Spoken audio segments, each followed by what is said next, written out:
tayo ng sticker dito sa tumbler natin. Ito nga pala yung sticker na pinagawa ko. Ayan, didikit natin dito sa may tumbler natin para magandang tignan, para dalawa na yung sticker nya. May nakasulat dito na Kalijit TV. Ayan,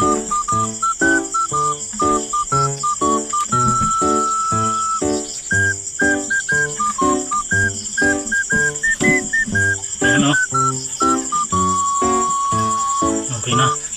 Tapos try nating basain.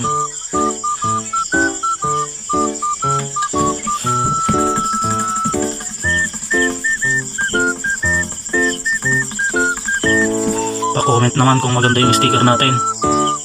Ayan siya. Oh.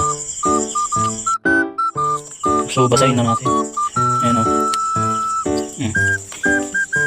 Kung napapansin nyo, tumatakbo yung nagtutok na. Tumatakbo yung tubig. So ibig sabihin yan, matibay yung sticker natin. Kahit basahin mo yan, hindi yan may erase yung mukha dyan. No? Doon pa rin yung mukha nya. Kahit kutkutin mo na kutkutin, wala.